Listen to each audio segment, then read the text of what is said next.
If you've ever stumbled through a social media site around Valentine's, you know women love to show off what their boyfriend or husband surprised them with. So this should be the one who wins Valentine's with 1-800-Flowers.com. Right now, when you order early, you can get 18 pink and red enchanted roses for only $29.99. Valentine's Day is almost here, so don't put it off. Get 18 pink and red enchanted roses for only $29.99 from 1-800-Flowers. This gorgeous bouquet of radiant pink and red roses is the perfect Valentine's surprise she's guaranteed to love. Roses from 1-800-Flowers are picked at their peak and shipped overnight to ensure freshness. 18 red and pink enchanted roses for only $29.99 is a great reward for ordering early. This Valentine's, don't settle for anything less than 1-800-Flowers.com. To order 18 red and pink enchanted roses for only $29.99, go to 1-800-Flowers.com, click the radio icon, and enter code WINGO. Again, go to 1-800-Flowers.com, click the radio icon, and enter code WINGO. Order today and save at 1-800-Flowers.com, code WINGO.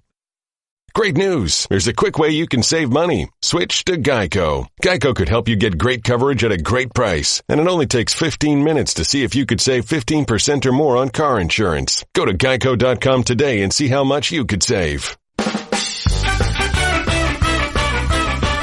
This is the Best of Golic and Wingo podcast.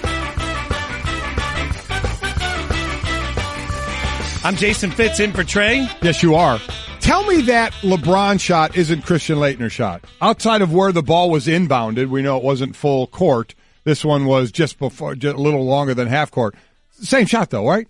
It's similar, but LeBron makes it look easier. Well, I mean, they both went in. Yeah, I mean, it happens a little faster. It's a little more athletic. Yeah, but jeez, listen to you guys. It went in, man. I mean, wasn't it the same kind of shot, that fadeaway just above the free throw line? Mike, I revealed to you yesterday in a tender moment of open me and you moment that the only VCR tape I have in my life is UNLV beating Duke 103-73 in the national championship game, which also means the next year I watched Duke destroy my heart and rip away the undefeated season that UNLV was rightfully theirs.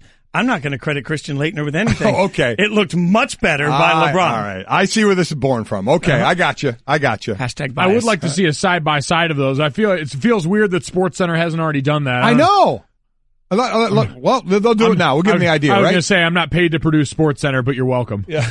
Oh, wow. Well, speaking of things that look similar, we've seen Jim Brown step into the acting realm after his NFL career. Yep. And now we suddenly find out that there's at least the possibility Gronk wants to take his talents to Hollywood and be an actor. Are you guys all in on Gronk, the actor? First off, the reason he may be done. Now, I imagine it's a little bit of both. You know, he says he's spoken to Sly and to The Rock, and who think he can make millions. Got to be wary of that a little bit, of just hearing that, I think. But his reasoning for the injuries that he's had, you can certainly understand that. The guy, he's had a nice career, but it's not like he's been double-digit years and this long career, and already we're talking concussions, elbow, knee, 3 back surgeries. And when this guy catches a ball, that guys are either going to hit him high and try and take him out or take out his knees. And I don't mean in a dirty way. I just mean because he's so big, that's the way you have to try and chop him down. So it's another future injury waiting to happen in my eyes. So that part of it I can really see with him. I heard you talking about it before, this morning and before. And for those that don't know, he hasn't spent, from what the reports, hasn't spent a dime of his contract money, has used all endorsement money. So that money, that from that side of it, that's not really an issue. And if he's really concerned about those injuries, time to walk away. And if he could walk away into that world, I have no idea how successful he could be, but we're going to have some fun trying to find out.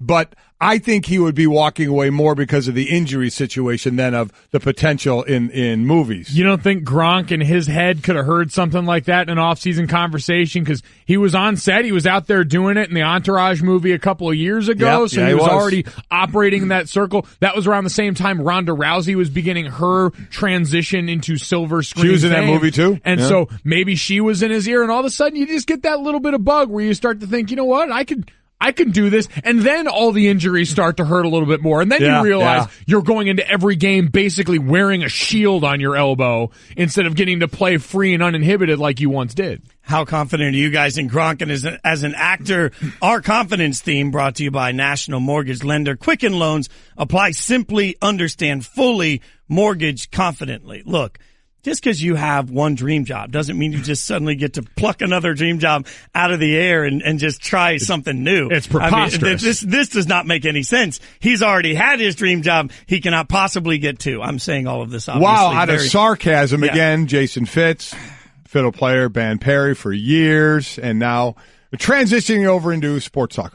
Well, look, ultimately, I could see Gronk if there's anything we all see in Gronk, it's confidence, right? There's just a piece to certain guys that feel like they can do anything. And people love him. Yeah. People love him. So how did you word this? We want to put this at Golick and Wingo. I know we're going to steal again from you from this morning. Yeah, no, you're welcome. Yeah.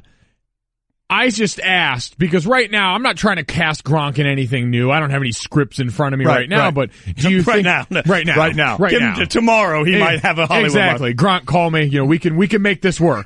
My percentage is very small, very very small. You can pay me in beer and good times, and we'll be straight. Yeah, that'll work. So I asked, what movie would be made better if you put Gronk in it?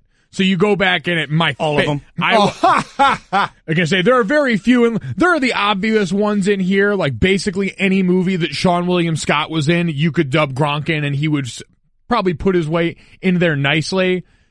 You think any like Matthew McConaughey?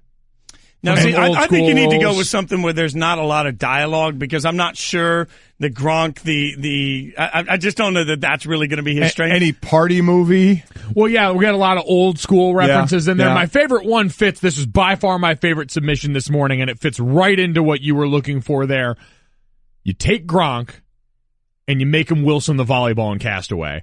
I would pay untold sums of money to watch Tom Hanks interact with Gronk trying to play a volleyball. I think he's the perfectly qualified to play a volleyball. Are you saying all of a sudden the volleyball has a voice? No, and I'm it's saying Gronk? he's a volleyball. You're saying he Gronk's is playing a volleyball. Is he in a big volleyball suit for this? this? He can be whatever you want, but he's a volleyball. I like. There's two movies that I think that he could have been perfect in. One as Stu in The Hangover, like the sort of nerdy guy in The Hangover. Right. It would have worked for me really well there. No offense, Ed Helms. Or I say just give him the big part and let him be John McClane in Die Hard. I mean, John McClane in Die Hard from Gronk would work so well. See, that's the thing. Can you picture Gronk as the lead? I mean, so if you want to put him in a movie, put him in as a lead somewhere. I mean, are we going that far? Well, see, I thought he would be perfect as one of the ancillary guys, like let's say in Armageddon. Yeah, with Harry Stamper up there drilling the hole. I said he could have been right there with Rockhound and the rest of those guys as part of the group, or a great ancillary soldier. Think one of the other side guys in Saving Private Ryan or a movie like that. Right. So he'd be better in an ensemble, do we think? He'd be better in an ensemble, although, listen, there's some chances. I mean, you could have him be like a Val Kilmer in Top Gun. Could he not be Batman, or could he not be the Terminator? I mean, none of those are really famous for having fantastic acting. When you talk of when and I heard you again say this morning when we talk about athletes that went into acting, I mean Arnold Schwarzenegger. I mean, what he turned himself into, from greatest bodybuilder of all time to the governor of California to the Terminator, I mean, is awesome. There's no limits. That's why I look at all those guys and I say, why not? Why not Gronk in this role? With a little grooming, I think we can get him to that place. Now, the question is, Gronk is a well-built guy. He's a professional athlete. He's got the body of the greatest tight end in the history of football. Is he ready to go steroid Gronk to be an action star? Because we know there's a step up for a lot of these guys that involves the needle. Is Gronk willing to take that plunge in order to become maybe son of Conan in a Conan the Barbarian remake? Right. I like that. Get him in a little Mad Max action. Maybe he would fit right in. What about like the bad guy in Fast and the Furious 87 or whichever one's whatever number they're on right now. I think that could work too. It's really good. So we have it up at Golick and Wingo. Gronk is reportedly considering leaving football for a career in acting. What movie do you think Gronk would have made better? And you can also give your thought to, would he be a good lead? What would he be a good lead in? Because we set it up with the Jim Brown. I still love Jim Brown in Dirty Dozen. Jim Brown. I mean, I'm way older than you guys to know when some of the movies that he was in, but Jim Brown in Dirty Dozen, that was one of the great movies as well. So take that one and spit it to Rob Gronkowski in Dirty Dancing. Yeah, there you go. Oh, see. Would he take Eli's spot? He could do the move. I don't think he can dance near. I mean, let's just take a second and respect Patrick Swayze's dance in Dirty Dancing was spectacular. Just know that at Golick and Wingo, where we have the question, we have a GIF up there. and he's dancing. Oh, he's dancing. So this is I'm going to lose this battle. What role can Gronk play? I love this, and more power to him, man. If he wants to go, would that shock any? I mean, because I think already, where would you rate greatest tight end ever play in this game? He's the best tight end in the history of pro football. And he won't have the longevity of some of the greats who have played, so that may stop people from saying he's the greatest of all time because he didn't do that for long enough as far as that ranking. But man, I put him up there, and I sit there and I want a tight end in a game. It's Gronk. I still love the thought of going to Sly Stallone and being like, you think I can make it in acting? Because he's Gronk. Oh my God. Golick and Wingo, the podcast. Mm-hmm. Trey Wingo and Mike Golick Sr. 50 Shades Gronker. That's what just happened thanks to Twitter. 50 Shades Gronk. No, that was actually my idea. I'm going to take credit for that one because a lot of stuff coming in. Again, we're asking for your input on if Gronk does retire and go into acting, what movie could he have made better? And we're getting a lot of ensemble kind of party type movies. And that's what I said, 50 Shades Grey, and you went the 50 Shades Gronker. Yeah, 50 Shades of Gronk. The problem is you're going to have to explain some things to Gronk because he's a guy that's going to go in and say, I'm going to do all my own stunts. I'm going to do all my own love scenes. The problem is you're going to have to explain to him Hollywood love scenes like it's acting, Gronk. You don't get to go in there and really actually do the real thing. Yeah. That'll be, he'll be like, wait, what? What do you mean? What do you mean? But how do they do all that? Yeah, I'm not sure. Can we just start at Super Bowl parties where you have the little board and numbers and predictions and everything? We need one of these for Golick Jr. because so far today we have Hollywood love scenes and issues peeing your pants like that. There are no issues. Okay, there are. It's very effective. It's Golick and Wingo on ESPN Radio and ESPN2. I'm Jason Fitz in for Trey, stuck between two towers of Golick here. There are issues in Indianapolis. The Colts GM Chris Ballard took to the mic yesterday to explain away the Josh McDaniels situation, but then he said this. I don't deal with New England. I have no idea what they're thinking. In a sense, do you feel betrayed? No. People make decisions. People tell people no every day. They tell people no every day. And that's his prerogative and that's his choice. And he chose the path. He chose not to be an Indianapolis Colt. That's okay. We'll move forward. The rivalry is back on. So, oh, boy. Mike, as married men here, we're gonna let Golick Jr. sit off to the wayside. I gotta stop laughing. You know how sometimes you ask your wife what's wrong, and she's like, "Nothing. Yeah, this is fine." That's what Chris Ballard is doing here. He's completely like, you know what? I'm not worried about New England. Everything's fine. That line coming at the end felt so out of place. Like, why did he say it? I mean, what was he? And there's no rivalry when someone's a hammer and someone's a nail. I mean, and that's what we're talking about here, right? I mean, has this been since 2010? We had the graphic up 7-0 for the Patriots. They're averaging 40 points a game, and the point differential is plus 19. I mean, again, this is a hammer and nail. You know, unless you want to be the nail and said, "Oh yeah, we got a rivalry with that big hammer coming down and slamming us." Okay. Where did that come from? It was because there was a pause, right? I mean, if you heard the whole thing straight out, he ended the presser and then he paused. And then I heard you talking about this morning, I need a line here. I need a line. And that's what he threw out there. I got to say something to Fitz's point. It's like that idea of anything's wrong. No, it's fine. And then she waits a minute and goes, and by the way, I'm going to stay with my sister this week. Absolutely. Like all of a sudden you have to sneak something in there just at the end to let them know everything is clearly not okay in this. And I am very perturbed if my body language wasn't conveying that enough to you. That is Straight Talk Wireless nationwide coverage on America's largest and most dependable 4G LTE networks. We'll continue to break that down, but it is Parade Day in Philly. We sent our board op, Cliff. He joins us now from a Wawa. Is Sal Pal there too? Yeah.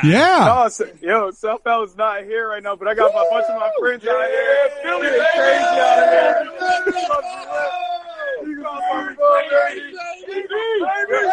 And they can be there too. It's getting crazy out here, fellas. It's going to be a wild day. Yo, Cliff, are they going to free Meek yet or what?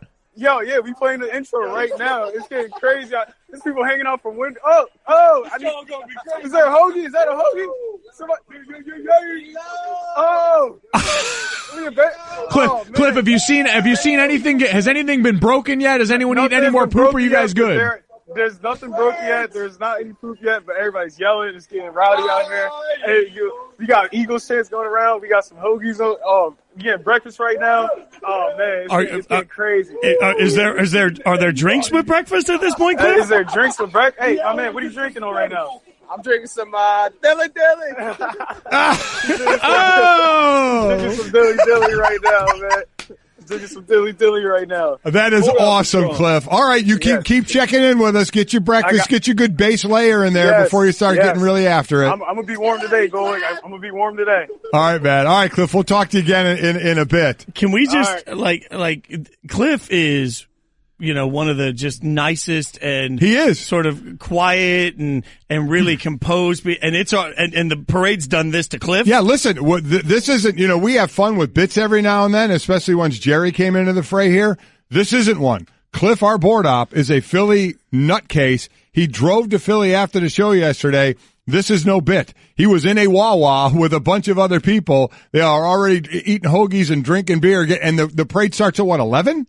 Is that when it starts? Yeah. 11 o'clock. So 4 hours from now, and they're hooting and hollering in the Wawas already. It's 7 a.m. We got about 3 hours before they actually go to the jail in Free Meek. Wow. They're going to go and break him out themselves. Quick question. What's a Wawa? A Wawa is your hands up everywhere, like the convenience store type thing in Philly. It's a Wawa. Okay. It's we don't have these things south of the Mason-Dixon. But also you can get great hoagies in there. And when I was in Philly, they just make you hoagie. Now it's like the board. You pre-order one and they make it there. It's really expanded incredibly well. But it's like anything else. You get anything else you like at a convenience store, but you can get great food as well. The Wawas are world renowned. World renowned. Well, the real news from Cliff's update is that Sal Pal isn't at the Wawa. So Sal Pal ain't got you. Sal Pal going out today, man? Are you kidding me? I mean, where is he? Sal Pal's been there through the rest of this. Why is he not reaping the rewards? Because Sal Pal's older like me, and you need to start a little later. Okay, we all can't start early like Cliff. It's calculated. Yeah, I like that. yeah. I like that. I'm concerned about Cliff. We'll keep checking in with him. Golic and Wingo, the podcast. What a day, what a show, what a time. I tell you what, a great sports night last night. Yeah. No doubt about it. 1, 2, 3, 4. I just saved hundreds of dollars by switching to Geico. I feel like I'm on top of the world. Disclaimer. You will not be transported to the top of the world. In the unlikely event you find yourself at the Arctic Circle, seek shelter from the elements immediately to avoid frostbite and or hypothermia. Geico will not be responsible if you find yourself in a cave or crevasse with a lonely abominable snowman, who in all likelihood will force you to play games including but not limited to Go Fish, Charades, Chinese Checkers, or his personal favorite, Red Rover, send Yeti on over. Geico is not liable for any damages, either physical or emotional. Geico. 15 minutes could save you 15% or more. ESPN NBA insider Adrian Wojnarowski joins us in studio, giving the Straight Talk, brought to you by Straight Talk Wireless. Best phones, best networks, no contracts. Woj. All right, before we even start, we're going to throw out another poll question at Golic and Wingo. Which name will be mispronounced most, yours or where the Winter Olympics are being held? So that Pyeongchang. So nickname for mine. I don't know if there's a nickname for that. Pyeongchang, I don't think there is, but so just so everybody has done it, just so we have Pyeongchang. Am I saying that right? At least close enough. Close enough. You, Woj, give us the correct of yours, and then this is going to go out as a poll question. Wojnarowski. You keep screwing it up. Yeah, I'm close. Guys, I'm close. I heard Michelle Beadle screw it up last night and said she was just done saying it. So we wondered, are people going to mess up your name more, especially around the trade deadline talk, as much as your name is going to be said, or Pyeongchang, if I keep saying that for the Winter Olympics. So we're going to throw that out on a poll, but what a day for you today, Woj. I mean, so is it though? I mean, I know we get around the baseball deadline, not really much in football. It doesn't happen a lot, but baseball, there's all this talk, and sometimes there's a lot, sometimes not. Where are we with the basketball deadline as we approach it? I think there could be a volume of deals today. I don't know that there's going to be an impactful volume. I don't know that we're going to see guys moving who are going to impact the playoffs, kind of really affect the balance of power. I think you're going to see you'll see more of just teams getting under the luxury tax, getting money off, more of that. But listen, sometimes it only takes a deal or two to trigger some bigger things. But the sense I've gotten the last few days, and then last night as teams were preparing, as teams are kind of leaving their meeting rooms to come back this morning, was that a lot of frustration that it was hard to get deals done in this marketplace because there's so much quote-unquote bad money out there, bad contracts that are hard to move around. And you do not have an appetite among a lot of these teams now to go into the luxury tax when, an owner's saying, what are our chances of winning? And you look at Golden State and Houston and the elite teams, and there's a lot of teams more looking to get money off than to double down and get in here and try to make a run at something. So how does a team today balance being competitive for the future versus trying to compete for a title? Well, the Clippers are a good example of that. Like they want to kind of reboot their roster, reshape it, but they don't want to drop into the lottery. They don't want to tank. And so you see them now. What do they do with Avery Bradley today, who they like a lot? They got in the Detroit trade. He's going to be a free agent this summer. They made a decision with Lou Williams. They got him on a really good contract that they could flip and trade again anyway, but they got a guy averaging 23 points a game, borderline all-star this year. Last year, wouldn't he have been like a $12 million guy, the way those contracts are going out? Absolutely. And he's an $8 million guy. Yeah, and maybe I think he could have gotten a little more this summer, but he made a decision. I moved around teams a lot. I like this situation. I like playing in L.A. I like playing for Doc Rivers. Maybe I could make a little more this summer, but the money is going to be really tight this summer. And, DeAndre Jordan is facing that. Where is there going to be cap space for a player like him to go out and get a big free agent deal? I think what Jordan is hoping, whoever trades for me today, potentially, then that team's going to be ready to re-sign me. The Clippers with Jordan today, Clippers are just as willing to to not trade him, let him expire off their cap, than to take back, for example, Tristan Thompson's contract for another 2 years just to get a late first-round pick.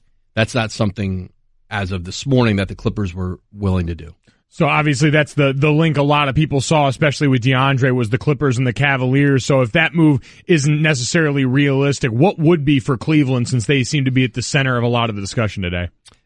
They're still talking with Sacramento on George Hill. That's kind of like the back burner, 2:45 p.m. We couldn't get anything better. Are we going to do George Hill? Like, that deal was always going to be there for them. I think that's how that plays out today. But even Cleveland, I don't know that any one night impacts it. That was a good win for them last night. They needed to start just feeling better about themselves, and their change has to come from within. Like, there's no savior out there for the Cavaliers. They've got the biggest change at the deadline for them is competing, starting to get along. But George Hill, that deal remains out there.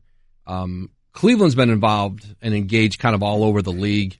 Derek Favors is another big man that, they've checked in on in Utah who could potentially move today. And then they're still talking with the Clippers on DeAndre. Our ESPN insider, Adrian Wojnarowski, joining us. Trade deadline 3 Eastern today. For Cleveland, is it more who they want to bring in or trying to get rid of some of the people that they think it may not be mixing well in that locker room right now? That is a part of it. The problem is they have so many bad contracts and guys who are playing really poorly with those. I mean, moving Tristan Thompson, J.R. Smith at this time. These are players who are on big deals with money going forward that have no value. In fact, it would take you. Cleveland's talked about trying to get that Tristan Thompson contract off in other places. They called Indiana. Indiana has caps, and you'll see this too today. Indiana has cap space. And so what Indiana is saying, or Chicago is saying, is send us your bad contract into our space and send us a first-round pick with it. And that's how you're going to get off some of your money. That's, that's conversation that they've had in Cleveland, but they can't, it's hard for them to attach a pick just to get Thompson off right now. They want to try to get better, and that's going to be tough for them to do. The kind of players that Cleveland would put that Brooklyn pick into, the star players, a Paul George, a Marc Gasol, these players are not available. Or what Cleveland would like to do is we want to get younger, more athletic, and like a really good player who's still on his rookie contract.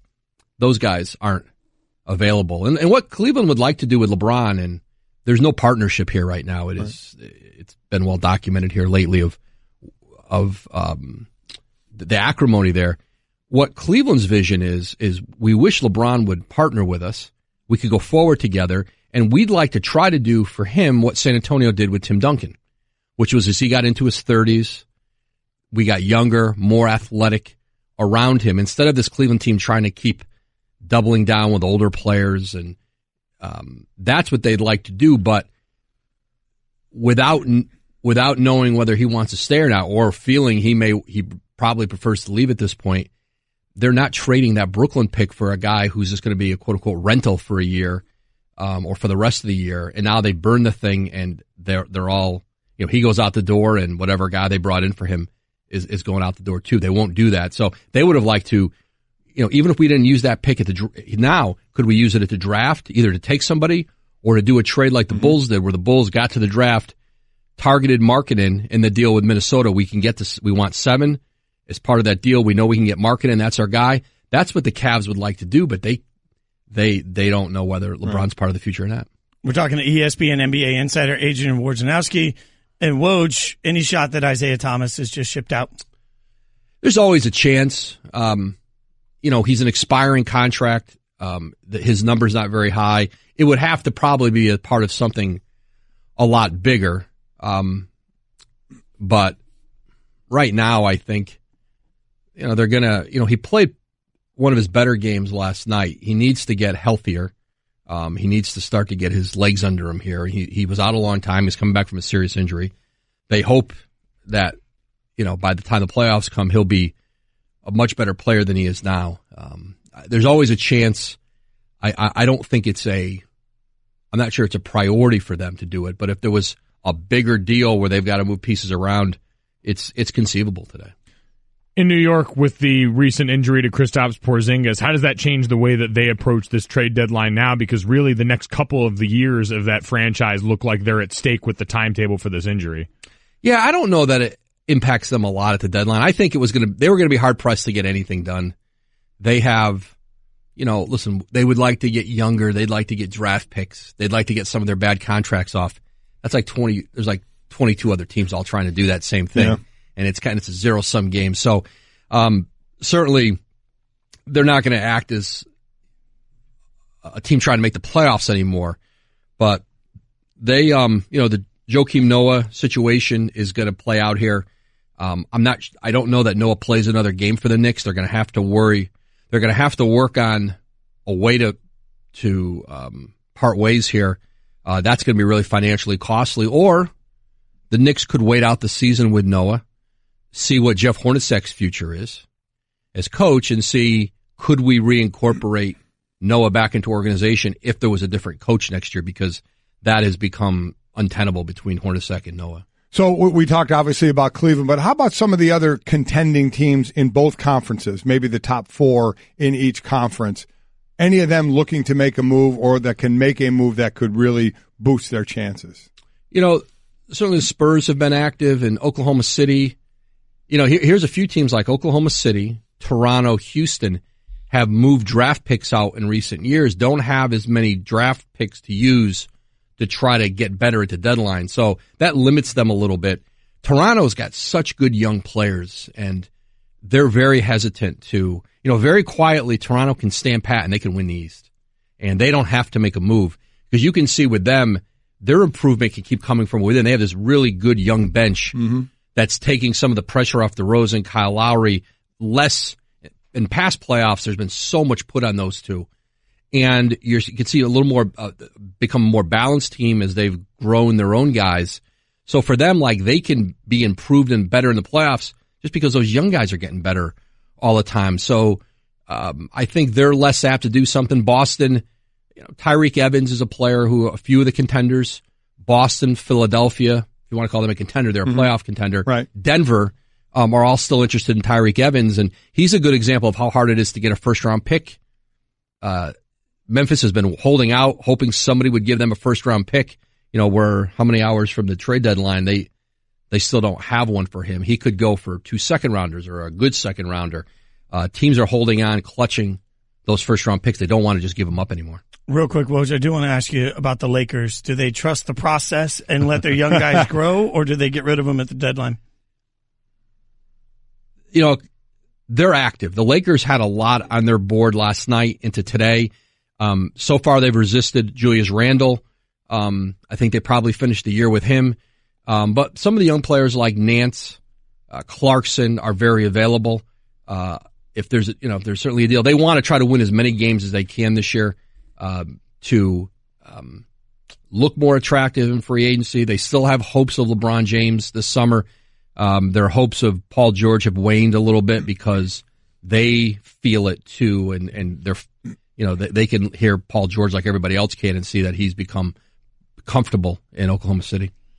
It's fantastic stuff. You can check out Woj as part of the Jumps NBA Trade Deadline Show presented by Kia today at 1:30 Eastern on ESPN and the ESPN app. By the way, you're winning right now, the poll. That people think your name will be mispronounced the most at 54% to 46% right now. So we'll keep a running tab. We'll let you know how this one ends up. That's the closest I've ever come to being an Olympian, being compared to the Olympic name, right? There you go. Congratulations. You're a gold medalist for us. Totally counts.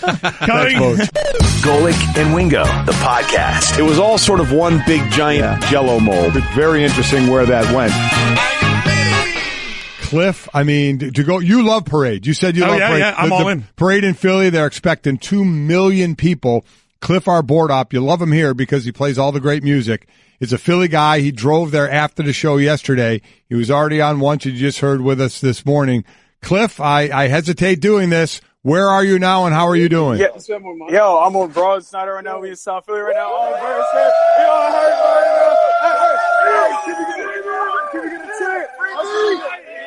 What's the crowd like in Philly so far? The crowd is crazy right now. Listen. Eagles fly. Touchdown, 1, 2, 3. Come on, sing it. Watch the Eagles fly. Fly, Eagles fly. On the road to victory. Let's hear it. E-A-T-L-E-S, Eagles. It's that free week. That's getting crazy. Hey, Aaron, tell him why. Tell him how your boy got out of work today. Yo, this is on crazy, man. My buddy wanted to come down here, but he couldn't get off work. So I kid you not, he broke his own fingers to get out, and he got a doctor's note and everything. He's on his way down here right now. That's all y'all need to know.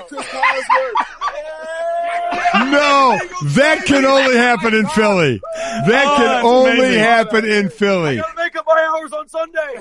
Wow. Hey, Cliff, Yes. where are you going to watch the parade from? Where are you guys going? Where are you going to be? Art Museum today. You're going to be at the Art Museum is the final stop today. That's where we're going to be at. That's where it ends today. That sounds so classy. Yeah, that does. So Cliff's like, you know what? I went to Philly and I checked out the art museum. Yeah, exactly. Have you guys found Sal Pal yet anywhere? So missing Sal Pal? No South Pal in sight, man. I don't know what's going on. And I think he's hiding from us. Is there a dilly count on the Phillies? Hey, can we get a Philly somewhere? Somebody. Philly.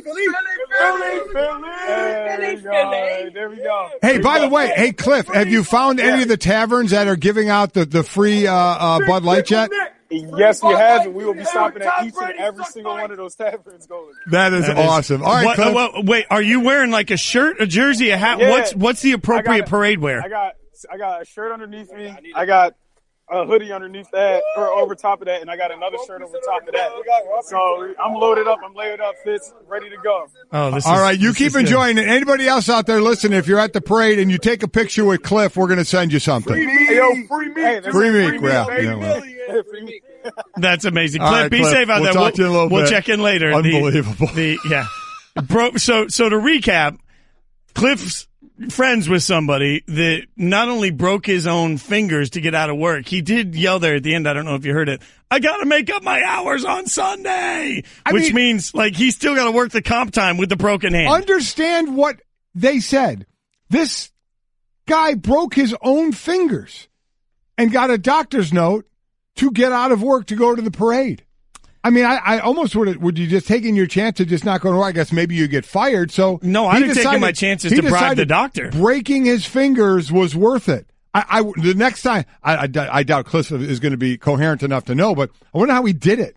Do you just let something fall on them? It's not like you're going to take your own fingers and snap them. Can't you just do like lower back pain or something? Like, could you be like just walk bent over for a couple of days? That is unbelievable. Broke his own finger. I mean, the level of dedication that takes. You're going to get that today, and craziness out of Philly. Again, if you see pictures anywhere, they're on social media all over the place. It is ridiculous what is going on there. And coming up in a few minutes, we're going to talk to the man who snapped the ball, the center, everything this year. He's graded out the best center in the league. Jason Kelsey is going to join us before the parade, which is a good thing instead of after the parade.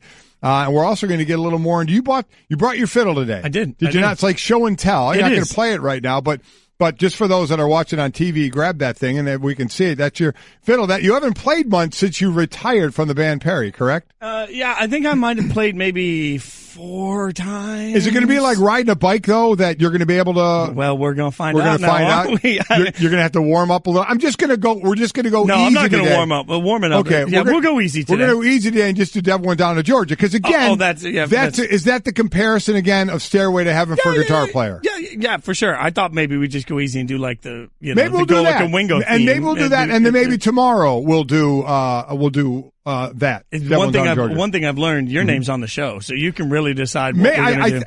I think doing the our song would be a cool thing. Okay. You think you'll be able to do that? Yeah. You think so? You think you'll be able to do that? Yeah, I think I got that. Juilliard at 10 years old. You're able to do that? I did say that in kind of a condescending manner, and I'm not proud of that, You did. Mike. Whatever. I feel bad. Whatever. I'm sort of sorry, sort of not sorry. It's fair. So we are going to go back to Philly next, but this time not to talk to Cliff. We're going to go back to talk to somebody that actually played in the Super Bowl. We'll be joined by Eagles center Jason Kelsey next on Golic and Wingo, ESPN Radio. Golic and Wingo, the podcast. Let's not expect too much. There's only one person out there that's expecting way too much out of this guy too early. We know who that is. It's his father.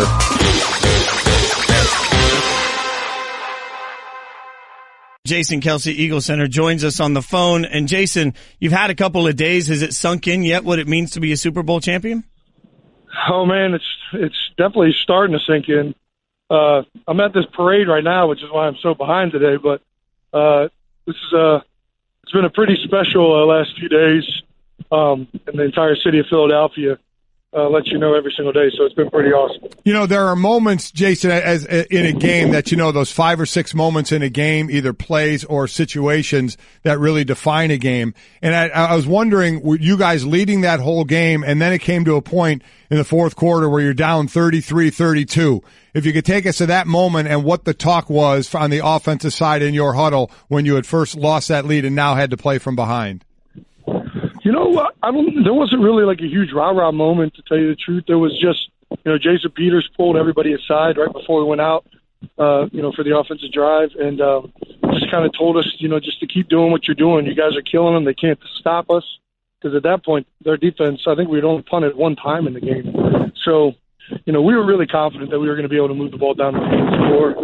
And, we didn't want to change anything up because, once you start changing stuff and once you start, adjusting what you're doing, especially when what you're doing is already working, we didn't want to do anything like that. Jason, when the quarterback change happened, because obviously you mentioned you lost Jason Peters in the season as well, but losing Carson Wentz and knowing that Nick was coming in and you guys had some work with him, what was that adjustment like for you guys on the line? Obviously each quarterback is different and has different things that they do well. Was there any adjustment period for you guys or time where you felt you had to put more on your plate? Well, we're actually pretty fortunate because, especially for center quarterback, that's a huge communication aspect. And I've worked with Nick for a long time. I was here in Philly when he first got into the league, and so there was some familiarity there. And the first thing I did, I know that Nick's a very loud, vocal guy. Right during the Rams game, I pulled him over and let's get a couple cadences. Let's make sure everybody's dialed into the rhythm and everything. Go through all the different variations that we're using this week. And then from there on out, it was just trying to make him feel comfortable. What is he like? Where does he like to be hot from in certain pros? So it kind of all came down to just ironing out the finer, minute details to make sure that we can make him feel as comfortable as possible mentally. Jason Kelce, Eagles center, with us on the show. Pennzoil Performance Line, taking synthetic motor oil performance to a whole new level. Make the switch to Pennzoil Synthetics today. So, Jason, tell me a little bit about adrenaline when you're facing 4th and goal from a player standpoint. You know you've got a pass call that's going to go to Foles. What's that moment for you as a player? Oh man, we were ecstatic when that play came in. I don't think a single guy in that huddle was hesitant. Everybody, it was almost like it was like a shot of adrenaline the moment they called that play, and everybody was fired up. We got up to the line. In the back of my head, I was like, "This is definitely going to work. There's no way on a 4th down they're not going to be aggressive and lose track of Nick." And I was like, "This is 100%." I thought this was a touchdown. The amazing thing is, from a player's standpoint, I know myself and my son Mike, who plays on the wrong side of the line like you, the offensive line, not a former defensive lineman. But I were watching that play and saying, while all the fans would go, "Oh my God, how could you throw to a quarterback and have a non-quarterback throw the ball?" But you're saying, as a player, you guys had complete confidence that this play was going to happen. Yeah, because if you really think about it, that play works if the defense bites on it. That's the only way it doesn't work. And you want to get inside of a defensive player's head on 4th and goal, to really, that was a turning point in the game. You don't think they're going to play over aggressive. You don't think that they're going to, who the heck's worrying about Nick Foles, a guy that they're not even worried about scrambling, much less going out for a pass. We all were, and we hadn't shown it before, so they had no game plan or film study on it. So I think everybody was as soon as it came in, I wasn't thinking it at all. But as soon as it came in, I was like, this is perfect. This is going to be awesome. Jason, obviously you guys embraced that underdog mentality in that role from the beginning of this. You were underdogs all throughout the playoff run. I'm curious, as the injuries started to mount up this season, and you're a guy who's been around this league long enough to know that attrition is a part of the game, was there ever a moment of doubt in all that? Was there ever a moment where you thought, man, this is such a shame, everything had been lining up, maybe it's not our year?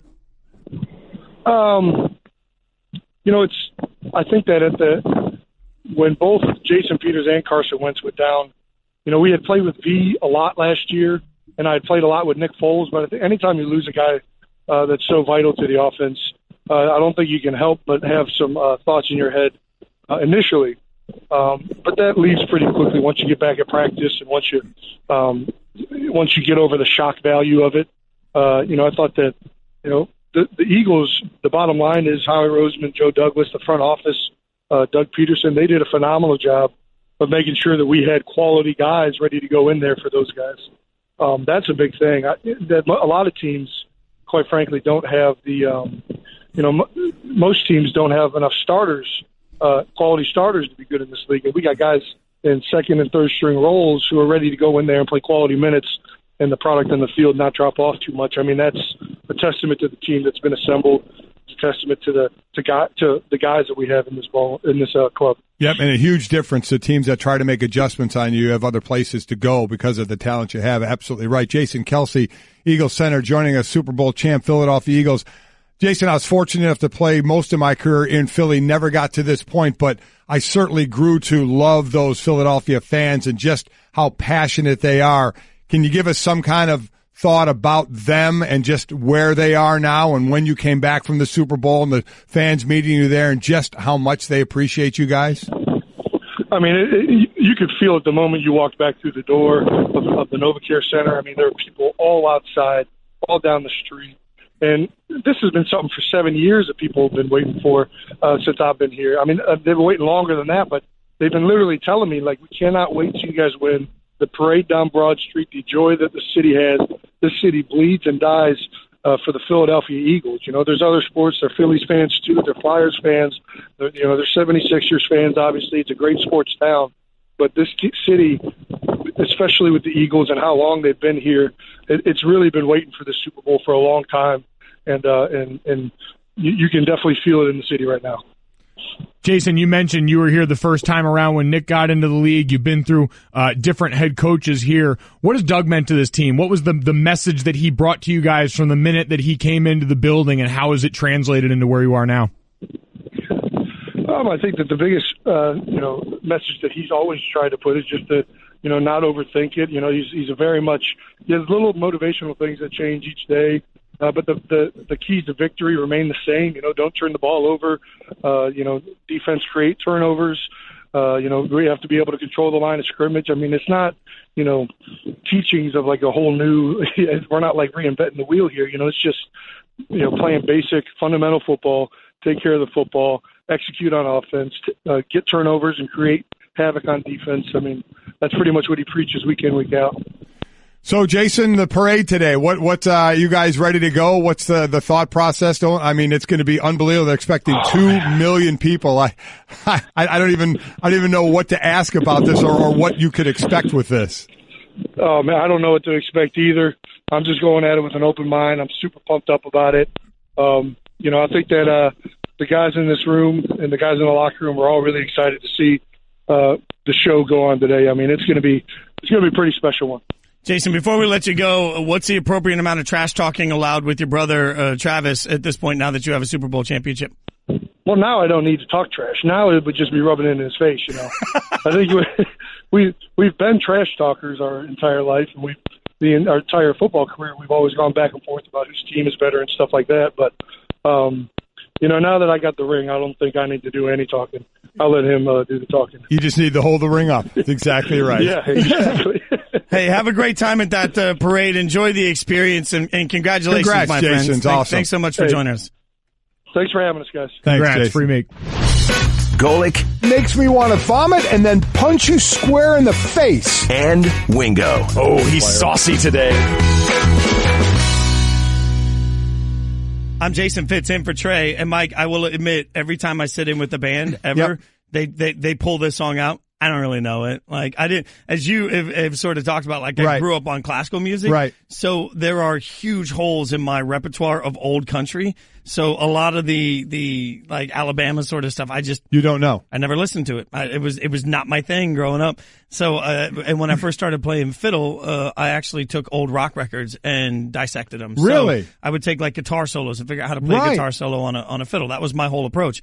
So learning like, Orange Blossom Special and stuff like that. Like, I could sort of fake those things, but I don't really know. And my whole thing was like, there's a little 12-year-old somewhere that plays Orange Blossom Special better than I ever will. Isn't it amazing? So why compete with that? So again, what we're going to do, this can be fun. Now I'm going to put Jason on the spot a little bit as well. I had him bring his fiddle in, and it's been sitting over here. And I said, you can't play anything just yet. So I said, Jason Fitz, for those that may not know, he toured for years with the band Perry. And so, and it's transitioned over. You wanted to transition into sports talk. You enjoyed your time on the road touring, and now you wanted to make the move into sports talk. That's how you made that transition, correct? Yeah. So, but it's incredible. He was at Juilliard at 10 years old, playing classical violin. So, I mean, as you mentioned, been practicing 8 hours a day since you were 8 years old, led to the career that you had. So, what I'm putting him on the spot here. Tomorrow we're gonna have him play, because I always thought a fiddler had to know "Devil Went Down to Georgia" like a guitar player has to know "Stairway to Heaven." He's going to do that tomorrow, and me and Mike are going to sing along to "Devil Went Down to Georgia." But what we want to do now is I want to have him reenact something. I want to have him reenact the theme to this show. Okay. So. That's it with a trombone, I believe, is what was used to do this. So that's a trombone. So now you just heard that. Now I need you to recreate it on the fiddle. Putting you on the spot. I got that. You go ahead.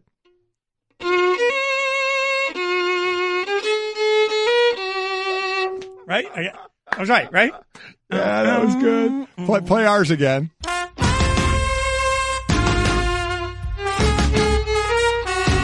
Oh. That is so cool. Yeah, there we go. So if I just ask you the hit Band Perry, If I Die Young was probably the most it was the most famous song we ever did. Without a doubt. That had a big fiddle solo in it. And so you could just rattle that off. Yeah.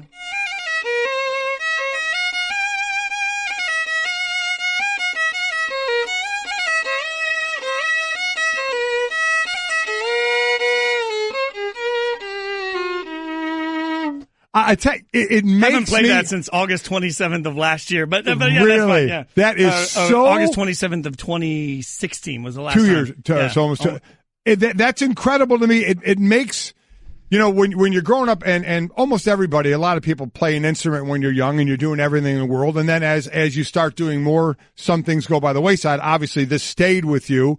Well, I know I did play the piano growing up. Mike played the saxophone growing up, and all our kids. I always wanted to learn the saxophone. And so cool. It's one of those things now where you hear you do that, and you're like, my God, I wish I would have stayed with it. Because as I have said, and I've gotten to meet a lot of entertainers now, is athletes, we all wanted to be entertainers. Always wanted to be entertainers. And I was so happy the one time I won a wager with Darius Rucker with South Carolina women, Notre Dame women in basketball. I won that bet, and I got to sing Take It Easy by the Eagles at one of his concerts. It was one of the great moments in my life that I needed a little bit of liquid courage for, but it worked out okay.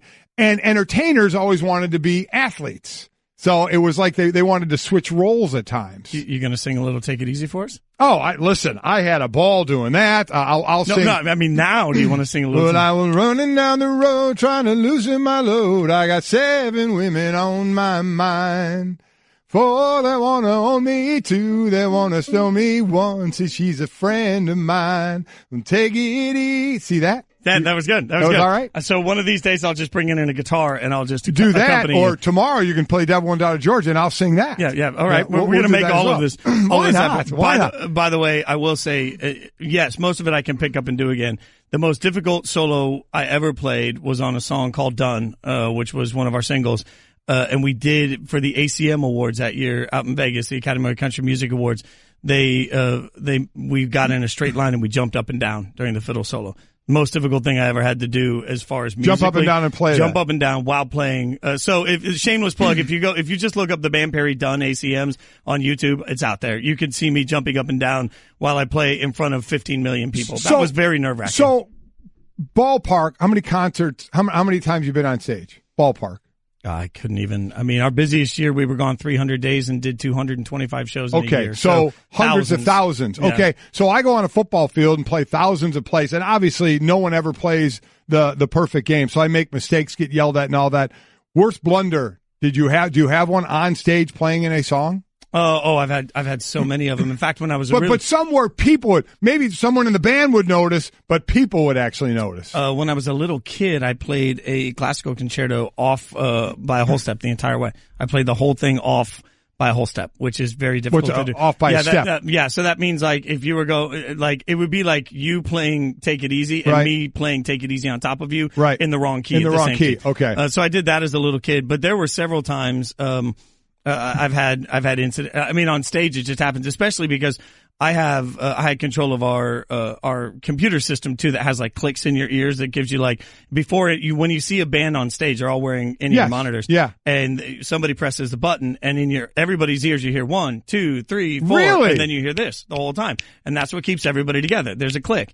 I cannot tell you how many times. So I would have a thing that had on every show I'd have to hit 25, 26 clicks. I cannot tell you how many times I'd hit the wrong one. And so then we're all starting a song at the complete wrong tempo. And I'm like, stop, no! Really? Yeah. So, that's what's in the ears. So I always wondered that because I asked Darius if I could have a thing and he said, no, you can't. So was he trying to hang me out? He was trying to hang me out to dry, wasn't he? Probably. Well, he was just trying to hang me out to dry. There's a guy on the side of the stage that just mixes what's in your ears. So I could say, okay, I want a ton of that click. I always wanted that because I don't like to play in time. Right. And then I wanted a certain amount of my instruments and then a ton of Kimberly, our lead singer, because my main job as the band leader was to follow her. So if she skips a verse, I've got to know she skipped a verse. I've got to step on a microphone to notify everybody we just skipped a verse. So I had to have a ton of her. So if you had listened on my ear pack, for example, it wouldn't sound anything like a concert. So that may be why Darius didn't want to give you. Oh, he did it to probably throw me off. I don't think there's any doubt. That's really interesting. Good job by that player. Thanks. Not like I didn't think you could do it. This hour, Golic and Wingo brought to you by La Quinta Inns and Suites.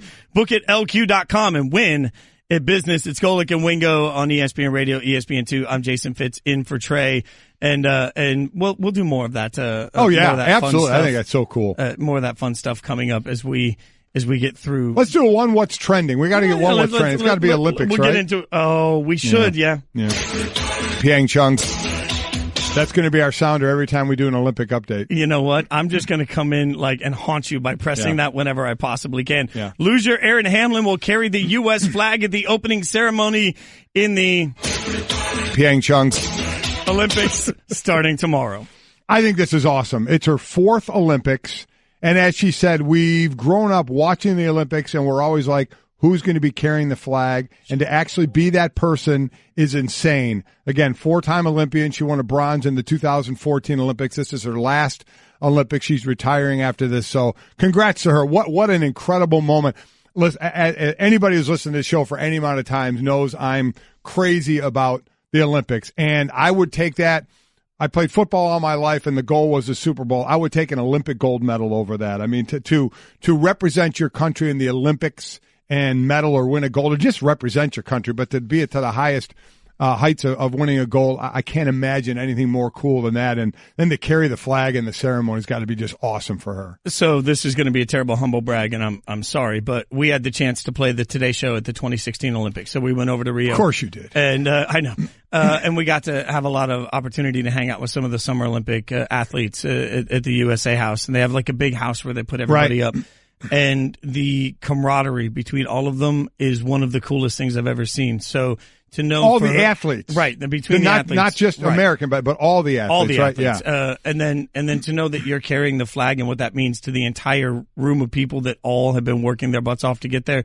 It's a very, very special thing. I think I was always a mega Olympics fan. Yeah. After I went, I walked away from it saying it's an experience. Everybody, like when LA gets the Olympics, right? You just start saving now and trying to figure out a way to go out there because it is worth the experience just to see the national pride. We went to events most people don't even care about. Well, exactly. And to see the national pride people have in winning a bronze in synchronized diving was just surreal. Because that's my thought. I mean, even though it's an event you may not have watched or you may think, I don't want to watch that, the amount of effort that those athletes put into it, that's why they all appreciate one another, because they all know the sacrifice that they put in to it, whether, it's the biathlon or it's synchronized diving or it's the luge or downhill skiing or wrestling or whatever it is. I'm mixing, obviously, Summer and Winter Olympics, but just the sacrifice that they put in to get there, you just can't do nothing but appreciate that. Well, and we will, by the way, be sure to go live to Pyeongchang tomorrow in advance of the opening ceremony. It's great. I don't even have to say Pyeongchang. It's great because you've got it.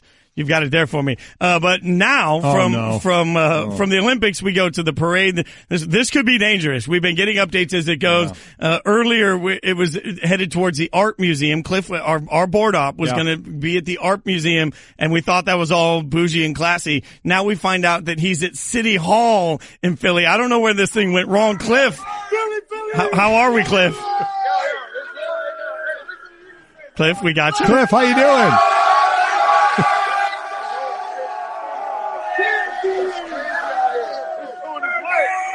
Cliff, you hear us?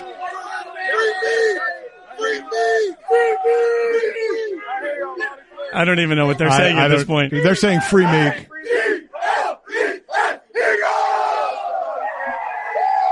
Wow, they have to be so drunk into the dilly right now. Oh yeah, without question. Remember, this is Bud Light said, because Lane Johnson said he'd buy beer for everybody in Philly. Bud Light said at certain taverns along the route they're giving out free beer. It sounds like Cliff, since he can't even hear what we're saying anymore, that he and his group. And remember, one of the people in his group to get off of work today couldn't just not go to work, broke his own fingers. Broke his own fingers to get a doctor's note that said he had to miss work so he could go to the parade. That is a level of, the amount of alcohol being consumed right now. Like I always say, there's a line between drunk and D-runk. Like, we went too far. We're D-runk. We're there now. We're there. I was worried about subs at 6:30 in the morning. Subs and Dilly Dilly at 6:30 in the morning has led to City Hall. We're way past that. So I don't know. I don't know what's happening. We need to break out of this somehow, some way. Yeah, Cliff is obviously a disaster, so let's just go with this. It's time for another edition of Love It or Shove It. It didn't go well. With Golick and Wingo. Bubba coming in to save the show. Yeah, we try and count on this guy, and he just can't do anything for us. But the de-evolution of Cliff, though, through this was the third hit today. From a very modest, meek, and it's gotten a lot worse. Cliff is usually a pretty reliable sort of quiet guy. The first hit at 6:30 Eastern, he answered our questions. The second one kind of answered him, but they were doing chants. And as you just heard there, he never responded. I'm not sure he's not. We don't know he's not in jail. We don't even know if he was even holding the phone or on the ground. We have no clue. So Bubba, let's do it. All right, let's go. LeBron James will outlast Isaiah Thomas in Cleveland. Love it or shove it? Bubba, that is a great question. I don't think Isaiah Thomas is going to get traded. And while I don't want LeBron to leave, I still think he may leave, but I don't think Isaiah Thomas is going to be around. Cleveland is not maxing this guy out. There's no way that's happening over the summer. So you know what? You said LeBron will outlast. I'm going to say I love it. LeBron will outlast Isaiah Thomas. Well, this is where we get to have our first disagreement. Love or shove it, by the way, brought to you by Grainger. And I'm shoving it because here's the thing. You're right. They're not going to max out Isaiah Thomas. Nobody's going to max out Isaiah Thomas. I think he's playing so poorly right now, and there's so much of a question mark around his injury concern that nobody's going to give him the value he wants, which raises the odds that he's there longer. And besides, I'm still waiting for the blockbuster moment today when we find out LeBron got traded. Oh, stop it. Just because we're working together again tomorrow, and I would love to see what the world of Mike Golick looks like when you got to come in and analyze the trade of LeBron James. All right, Bubba. Oklahoma City has the best chance to beat Golden State in the playoffs. Love it or shove it? I think I'm going to shove that and still say the Houston Rockets. Now, Oklahoma City, I should say, and Houston, they've had success against Golden State. I still think Golden State will be the heavy favorites going into it, but they have been more vulnerable this year than the last couple of years, no doubt about that, but you're still asking a team to beat them 4 times in a 7-game series. But I think Houston has more of the ability to do that in a 7-game series than Oklahoma City does. Yeah, I think that neither of them necessarily has the size that wears Golden State down, but if you're asking me who can reliably score and continue to score and then score some more, that's Houston at this point. So I absolutely shove it that Oklahoma City has the best chance. The Patriots and Colts are rivals. Love it or shove it? Again, Colts GM Chris Ballard had a presser yesterday saying, hey, Josh McDaniels didn't want to be here. That's fine. The Patriots, they're doing their thing. And right at the end, after a pause, it seemed so out of place, he said, the rivalry is back on. As I said, the only way I'd say this is a rivalry is if a hammer and a nail have a rivalry. And the last I checked, they don't. The nail gets hit a lot more, obviously, than the hammer. So, the Patriots and Colts are rivals. I would shove that and say, no, they are not. Not only would I shove it, the Colts' concern right now should be how they don't end up in the basement of the AFC South for the next several years. They are not as good right now today as the Colts, as the Titans, the Texans, or the Jags. They're worried about being in last place in the South, not worried about competing with the Patriots. Good Lord. The Eagles should trade Nick Foles. Love it or shove it? Another good one. Because you would just sit there. There's two sides of it to say, man, if they get the right price, trade him. And the other side is, we don't even know if Carson Wentz, you think he's supposed to be ready for some of training camp, but will he be ready for the regular season? And how long until he's like what he was last year? So until that happens, how great would it be to have Nick Foles there? Does somebody offer you a first and a third for Nick Foles? Does it go that high? I have no idea. But we had Bill Polian in here, and he said, man, absolutely ask for the moon. And if not, then you hang on to him. He's not. Both of them together, Nick Foles and Carson Wentz, are only costing you about $15 million together of the cap. So money's not the issue. It's just a matter of what you could get for Nick if you trade him. The end of the day, I would say they're going to hang on to him. So the Eagles should trade him. I'll say shove that. Even though if the right price comes along, they'll do it. I don't think there's a right price. I think you shove this all the way back to the drawing board. Because, first and a third? No, I don't do it. And I'll tell you a couple of reasons why. One, when you're in the window where you can win a championship, you go win that championship. It's not about the future. It's not about rolling the dice in the draft. It's about right now. And today, because we don't know what Carson Wentz's future is, I need Nick Foles if I'm the Eagles. Not only that, but if Carson Wentz, it's not even about the regular season. Are they just going to go through training camp with essentially a nobody at quarterback? Like, what's that going to do for them? Having somebody through practices in camp that they can rely on as a quarterback will keep the rhythm and the sync of the team better. It puts you in a better situation to actually find a way to repeat. Cleveland Browns call first, second, and third their number 4 pick as the first, second, and third. Just making stuff up now. Yeah. I don't even know if they have a second. Cleveland has a ton of picks, so just ton of picks that include the 4th pick in the draft. Not their first pick, but the 4th pick in the draft. I shove it. All right. I shove it. Just wondering. I know. Fun phone call to take anyway. Okay, Bubba. Duke, North Carolina is the best rivalry in sports. Love it or shove it. Man, I mean, I know you get an argument, obviously, Auburn, Alabama, Michigan, Ohio State. Some will say, Notre Dame, USC, but I don't think Notre Dame, USC is like those other ones, even though I think it's a great rivalry. It's tough to, I think enough people could make an argument for that, right? Yeah. I especially the amount of times you could meet twice in the regular season. You could certainly meet in the conference tournament, and you could certainly meet in the NCAA tournament as well. So I don't think I have any problem loving that and saying that is the best rivalry. There are other great rivalries out there, and as I said, people are going to start screaming about theirs, but overall, I would have a tough time arguing that. I could say I love it. I think it's tough to find a rivalry that is as balanced as theirs is. We've been talking about all morning, 50 to 50 in the last 100, separated by 2 total points. That's such a balance.